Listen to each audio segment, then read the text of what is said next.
It started with the sound of wheels rolling over tiled floors. Ordinary, unremarkable. Just another slow afternoon at Maple Grove Market.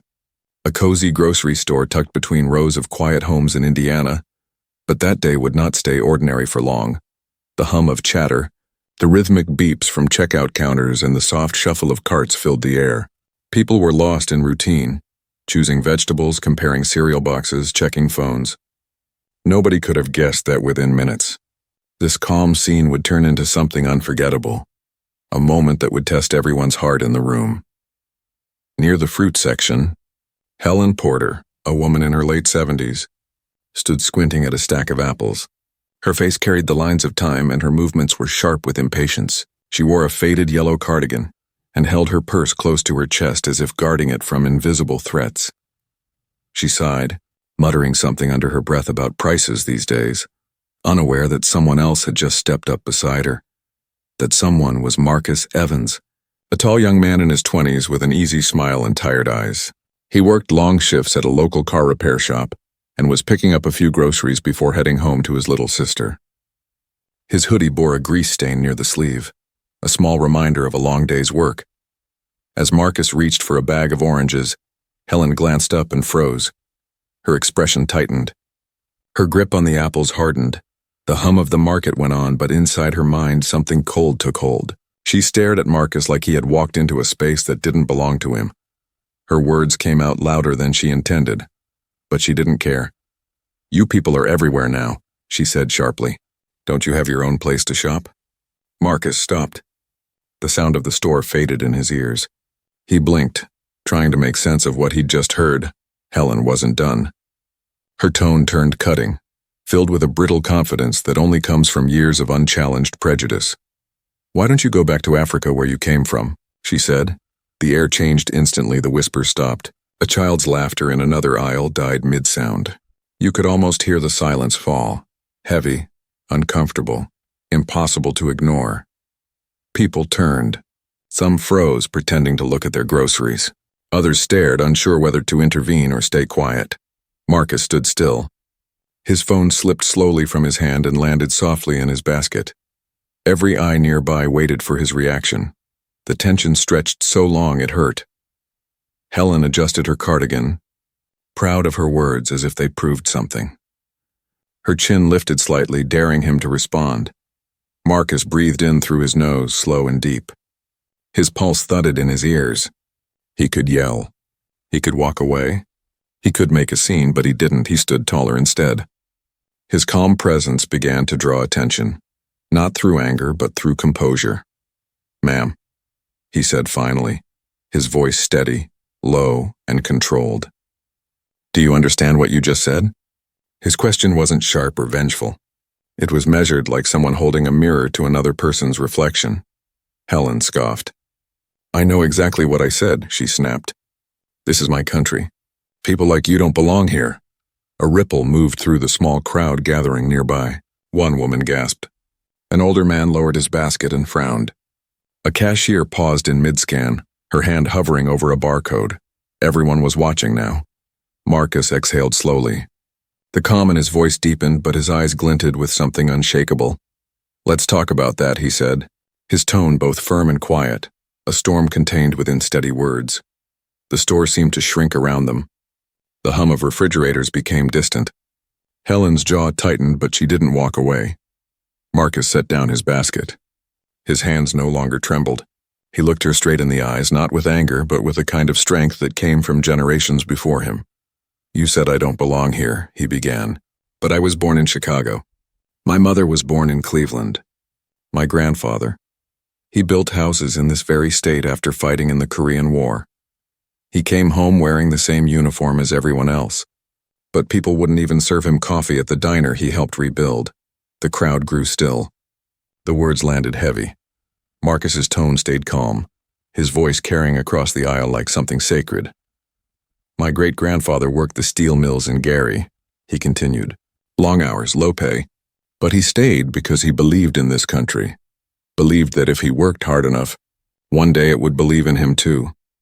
Helen's grip on her purse loosened slightly, but her lips pressed tight. "You tell me I don't belong," Marcus said softly. but my family helped build the bridges you drive across, the schools your grandkids attend, the streets you walk every morning." His voice lowered, but it cut deeper. "Maybe the real question isn't where I belong. Maybe it's why someone still believes I don't." A deep hush filled the space. Every person who heard him felt the weight of his words. Helen blinked rapidly, but her mouth stayed closed. The young cashier's eyes glistened. A man by the freezer section shook his head in disbelief. Marcus didn't step closer. He didn't need to. His truth had already reached her. But this wasn't over yet, because the silence after his words wasn't just quiet. It was transformative. It was the sound of reflection, the kind that doesn't fade quickly. Helen shifted, her hands trembling now. "I didn't mean," she began, her voice unsteady. Marcus raised a hand gently, not in anger but in mercy. "It's not about what you meant," he said. "It's about what it does. Words like that don't just hurt one person, they echo. They teach others to divide instead of understand." The crowd remained silent, waiting. A man wearing a blue cap finally spoke up. "He's right," he said quietly. "We can't keep doing this." Then another voice joined in, an elderly woman by the bread aisle. "My husband fought in the war too," she said, her voice cracking. "He always said the flag was red because we all bleed the same." Marcus looked around. The silence had turned into something else, a quiet acknowledgement, a shared breath of change. And for the first time since the incident began, Helen looked small. Not because Marcus had humiliated her, but because she had been confronted by truth, the kind that leaves no room for hate to hide. The air inside Maple Grove Market still felt heavy, like the moment was refusing to pass. People stood where they were, their carts forgotten, their groceries left half-chosen. Everyone had seen arguments before, but this felt different. Something about Marcus's calmness had changed the rhythm of the place. For a few long seconds, nobody spoke. Then a quiet sound broke the silence. A soft clap from somewhere near the frozen foods. A middle-aged man with tired eyes and a kind face started it. 1, then 2, then 10 hands followed. It wasn't loud or dramatic, just real, a human response to something that felt right. Helen froze at the sound. Her cheeks flushed, the red of embarrassment spreading slowly. She looked around the store and saw faces she recognized, the same neighbors she'd greeted for years. None of them were on her side. Marcus didn't smile. He didn't gloat. He just looked at her with eyes that held both strength and pity. "Change starts with listening," he said quietly. Even when the truth doesn't feel good. Helen's throat tightened. She turned her cart around, muttering something under her breath, and began walking toward the exit. No one stopped her. No one followed. The sound of her wheels squeaking on the tile was the only thing that marked her retreat. When she disappeared through the doors, the silence that followed felt lighter. The weight had lifted, even if only a little. A young woman standing near the checkout spoke softly. "Thank you," she said. "You didn't have to do that, but you did. And you did it right." Marcus picked up his basket again and nodded. "Sometimes staying quiet makes the wrong things louder," he said.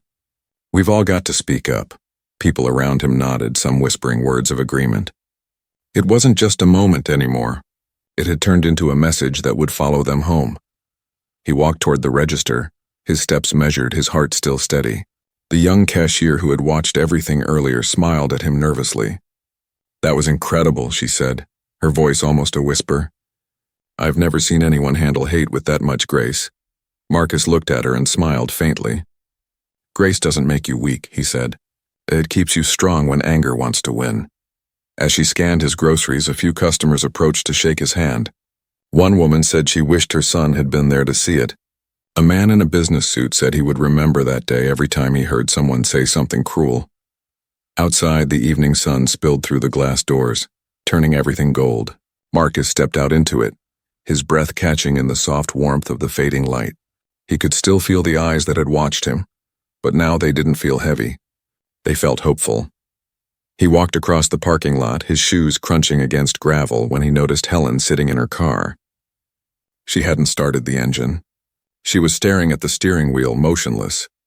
For a brief moment he thought about going over to her, but then he stopped himself. Some lessons need silence to sink in. He opened his car door, placed his groceries on the seat, and sat there quietly for a while. The sunset painted the sky in streaks of orange and red, colors that seemed to whisper peace. He closed his eyes and exhaled slowly.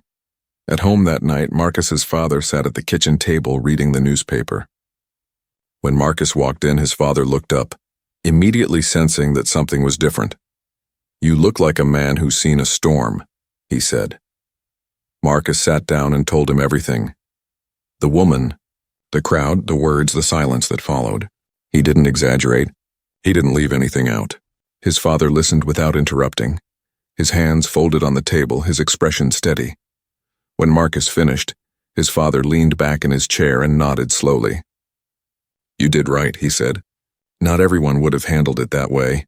Marcus frowned. "It didn't feel like enough. I didn't change her." His father shook his head. "Son, you don't change people in one moment. You plant something. Maybe she'll think about it tomorrow, maybe next week. That seed might take years, but once it's there, it grows." Marcus looked down at his hands. "It's just exhausting sometimes." "I know," his father said gently. "But remember, every time someone like you chooses patience over anger, you make it harder for hate to breathe." Those words settled deep into Marcus's chest. Later that night, after his father had gone to bed, Marcus sat by the window with a cup of tea, staring at the quiet street. The moonlight touched the edge of his porch. He thought about Helen, about her shaking hands, her pale face, her eyes flickering between defiance and regret. He didn't hate her. He just hoped she would remember his words. Across town, Helen sat at her own kitchen table, her dinner untouched. The house was still except for the ticking of a clock. She replayed the moment over and over again, her words, his calmness, the way the people had looked at her. She had never thought of herself as cruel. But tonight, for the first time, she questioned what that meant. Her hand trembled slightly as she reached for a framed photo of her late husband. He had served in Vietnam. She remembered him telling her once, "Hate's the easiest thing to learn and the hardest to unlearn." She had brushed it off back then. Now it echoed in her mind like a truth she'd ignored too long. Helen sat there for hours thinking. She didn't cry. She just thought about her grandchildren, about Marcus's words, about the kind of world she was leaving behind for them. When the clock struck midnight, she whispered to the empty room, "Maybe I was wrong." The next morning, the story began to spread through Maple Grove. People talked about what had happened at the market, not as gossip, but as something that mattered. Cashiers retold it to friends. The man in the blue cap shared it at the local diner. The story took on a life of its own, carried by those who had witnessed it and those who wished they had. By evening, someone had written about it in the local newspaper under the headline, "A Quiet Lesson in Courage." And though Marcus hadn't sought attention, he couldn't escape it. Strangers stopped him on the street to thank him. Some shared their own stories of discrimination and hurt. Others said he had reminded them that kindness can still win. He listened to each of them with the same calm that had silenced an entire store. That night, when he lay in bed, he realized something. The real power of that day wasn't in what he said. It was in what everyone else heard. The story wasn't just about standing up to hate. It was about what happens afterward, when silence breaks and reflection begins. And somewhere, in a quiet house at the edge of town, Helen Porter sat by her window, watching the sunrise. She didn't know if she'd ever see Marcus again, but for the first time in a long while she wanted to. She wanted to say the words that had refused to come out before. "I'm sorry." She whispered them softly as if the morning itself might carry them to him. The world outside was still the same. The grocery store would open again and life would continue. But for two people who had crossed paths in a storm of prejudice and grace, everything had changed. The echo of that moment would keep spreading. Not through anger, but through quiet, steady courage, and that was how an ordinary afternoon at Maple Grove Market became a story that refused to fade. The following week, Maple Grove felt strangely different. It wasn't something you could see at first glance. The aisles still smelled of coffee and fresh bread. The same music played softly through the speakers. Yet there was a quiet shift in how people looked at one another. Longer glances, softer nods, warmer greetings. Something had changed, and everyone could feel it. Marcus hadn't returned to the store since that day. He didn't plan to. He told himself he had moved on, that it had just been one moment in a busy life. But deep down he knew it wasn't that simple. His phone buzzed that morning with a message from a coworker, Jamal. "Bro, you're in the paper again." It read, "They're calling you the guy who silenced hate with truth." Marcus shook his head and laughed quietly. "I didn't silence it," he muttered to himself. "I just answered it." Still, part of him felt something stir, a quiet pride mixed with disbelief. People wanted to talk about what he had done, but all he could think about was how natural it had felt in the moment. He hadn't meant to be a symbol. He had just wanted to be heard. That evening, when Marcus left work, he found an envelope stuck to the windshield of his car. No name, just a folded piece of paper. Inside was a short note written in shaky handwriting. "I've been thinking about what you said. You were right. I don't know if I can undo what I've done, but I want to try. HP." He stared at the note for a long time, reading it over and over. His chest tightened. "Helen Porter, the woman from the store." He folded the note gently, slid it into his wallet, and sat in silence for several minutes. The sounds of cars passing faded away. It wasn't forgiveness he felt, not yet, but something close to peace. At that same hour, across town, Helen was sitting in her backyard. The wind moved softly through the trees as she watched her granddaughter chase butterflies. The child's laughter rang pure and light, untouched by bitterness or division. Helen smiled faintly, then felt that same familiar sting of regret. She had grown up in a world that taught her to fear what she didn't understand. But now, watching her granddaughter play under the same sun as everyone else, she saw how small that fear really was.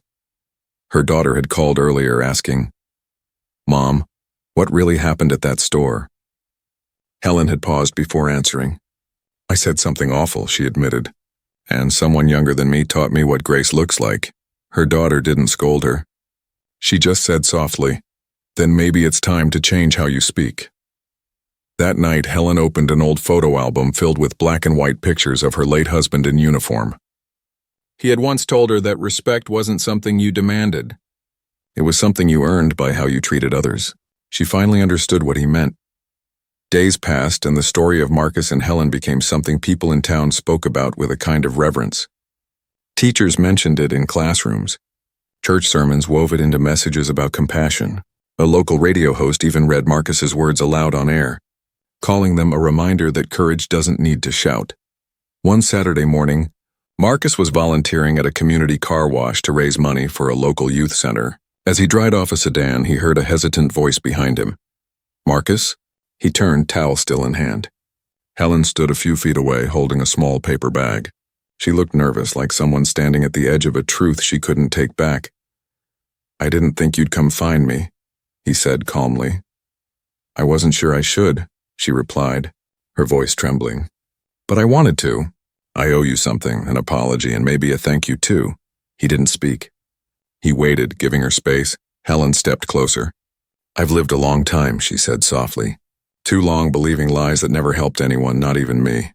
I can't undo what I said to you that day, but I can promise I'll never say it to anyone again." Marcus nodded, eyes steady. "That's a start," he said. Helen handed him the paper bag. Inside was a small jar of homemade jam, wrapped neatly in a napkin.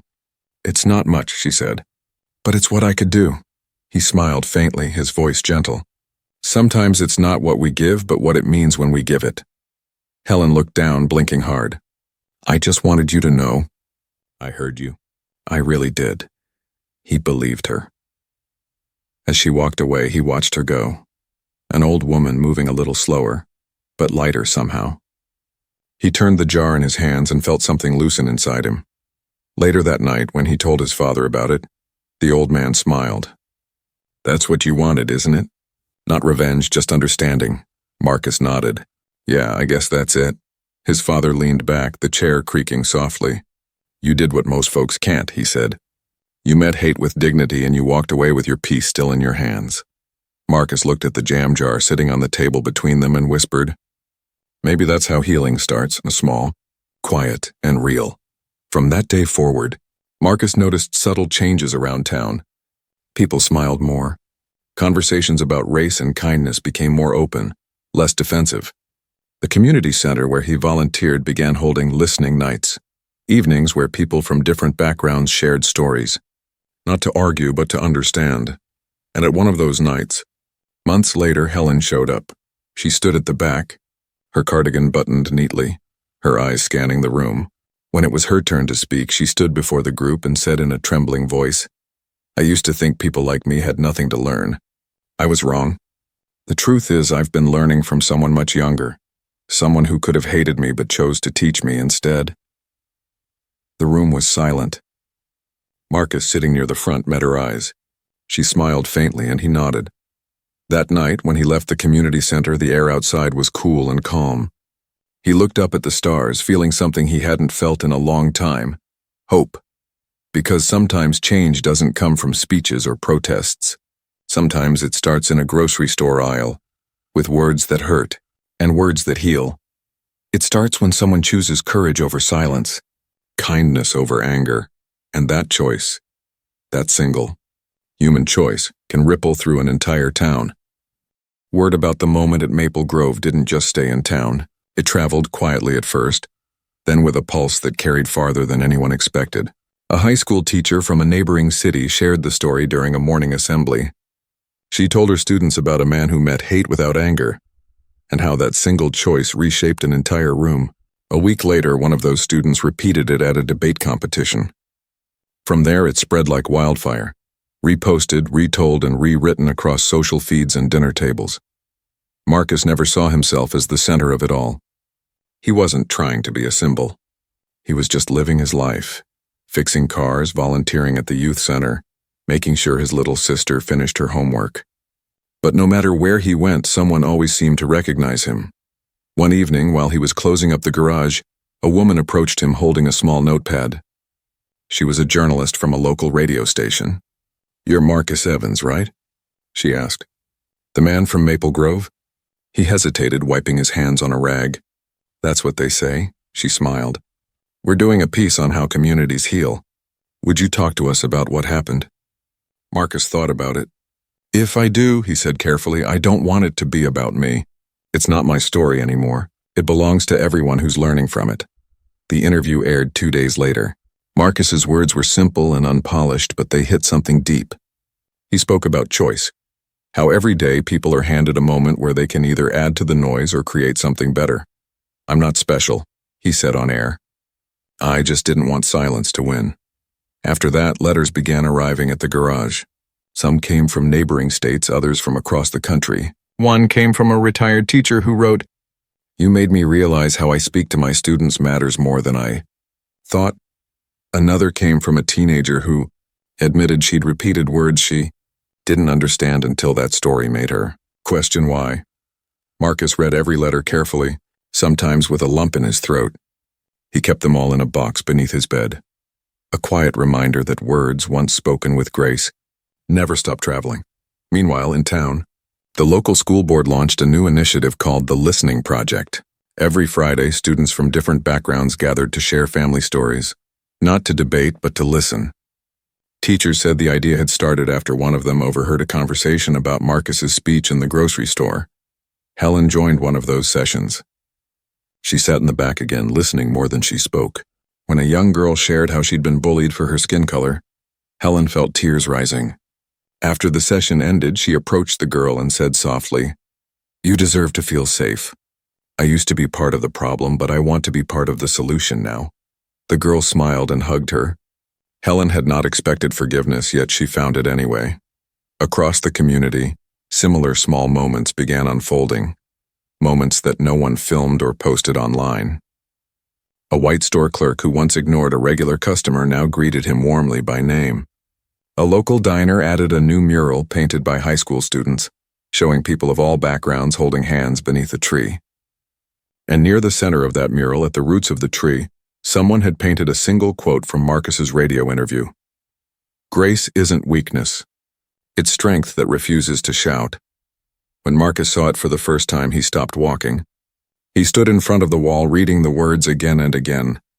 He didn't feel pride, not exactly. What he felt was gratitude, the kind that humbles you. A few weeks later, he was invited to speak at a community gathering in Indianapolis. The mayor introduced him as a local hero who reminded us how to meet hate with humanity. The crowd applauded, but Marcus shook his head with a small smile. "I'm no hero," he said into the microphone. "Heroes change the world. I just changed one moment." He paused, scanning the audience. "But maybe," he added, "one moment is all it takes." The hall fell quiet, then filled with a warm, respectful clap, not thunderous, not loud, but full of meaning. When the event ended, an older man approached him. His eyes were wet. "My son showed me your story," he said. "I used to talk like that woman in the store. I used to think people like me had nothing to learn. But I was wrong. Thank you for opening my eyes." Marcus shook his hand, steady and sincere. "Thank you for being willing to see." That night he drove home with the windows down. The cool air rushed in, and for the first time in years he felt completely free. In her own home, Helen had been listening to the same broadcast. She smiled quietly when she heard Marcus's words. On her kitchen counter sat a small note she had written to herself, one she read every morning. "Speak with kindness. Listen with humility. Be the change you once resisted."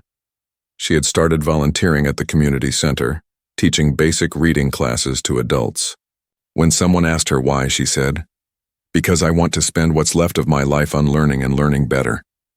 In those small acts, something larger began taking root. The story that had started with a hateful remark had grown into a living reminder of what empathy could build. It no longer belonged to Marcus or Helen. It belonged to everyone who believed that decency could still win. At the youth center, Marcus often told the kids, "The world's going to test your patience. Don't let it take your peace. That's your power." They listened not because he lectured, but because his life had proven it true. And whenever someone new joined the group and asked him what really happened that day at Maple Grove Market, he would smile softly and say, "Someone tried to make me smaller. I chose not to shrink." He never needed to say more than that. Winter came early that year. The trees around Maple Grove Market stood bare, their branches stretching like quiet reminders of how much time had passed since that day. Snow dusted the rooftops and the streets glowed under soft yellow lamps. People hurried through the cold, their scarves wrapped tight, their words turning to mist in the air. Yet beneath all the chill and movement, there was a warmth in the town that hadn't been there before. Marcus stood outside the youth center, helping a group of teenagers hang a banner for their winter charity drive.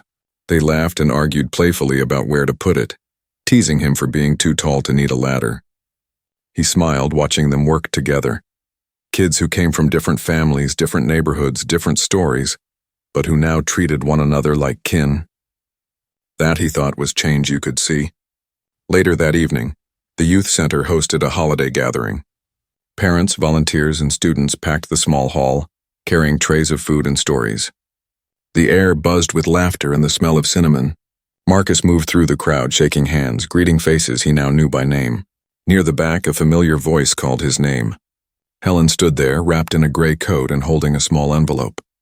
She looked older than before, but lighter somehow, as though she had laid down a burden she'd carried her whole life. "I wasn't sure you'd still be in town," she said softly. "I live here," Marcus replied with a small smile. "Always have," she nodded. "I thought I'd stop by before the new year. I wanted to thank you again. Not for forgiving me, I know that's not mine to ask, but for being patient enough to let me grow." He took the envelope gently. Inside was a short handwritten letter. It read, "You taught me something I never learned in all my years. That strength isn't about proving who's right, but about choosing what's right. I wish I had learned it sooner."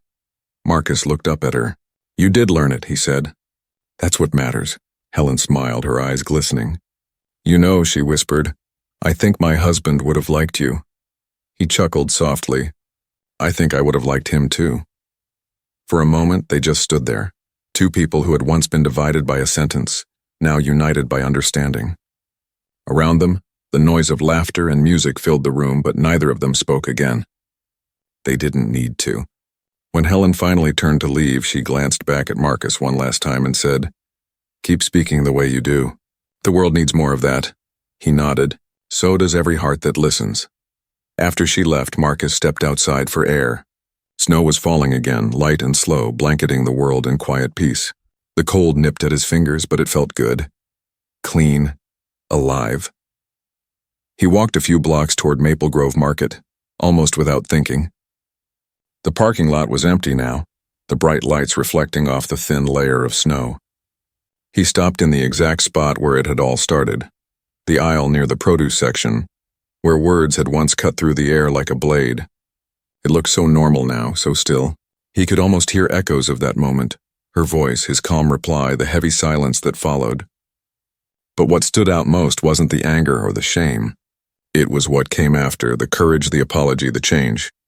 He smiled faintly to himself. Funny, he whispered, how the worst words can still grow into something good if you don't let them define you.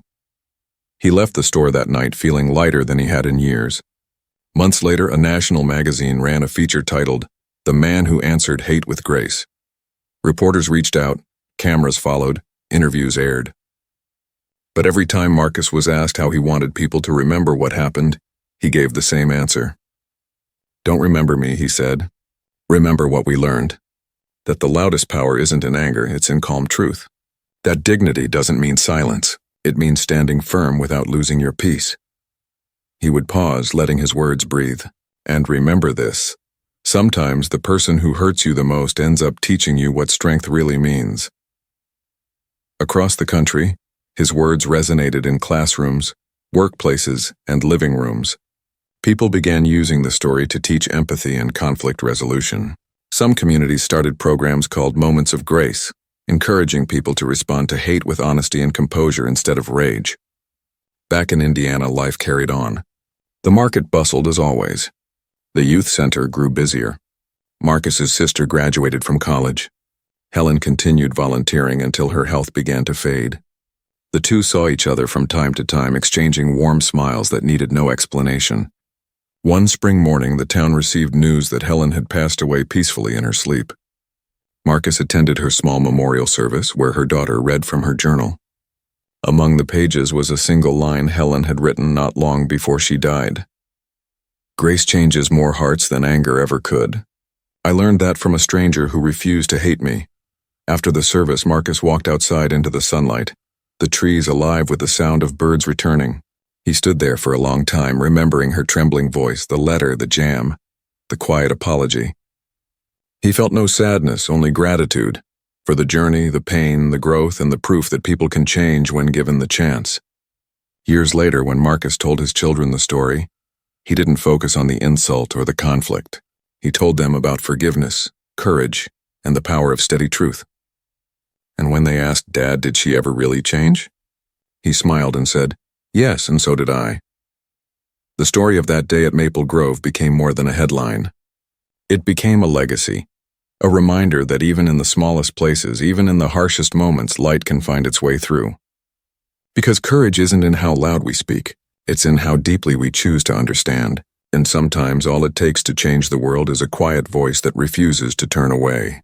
The same voice that once upon a time turned a grocery aisle into a lesson the world would never forget.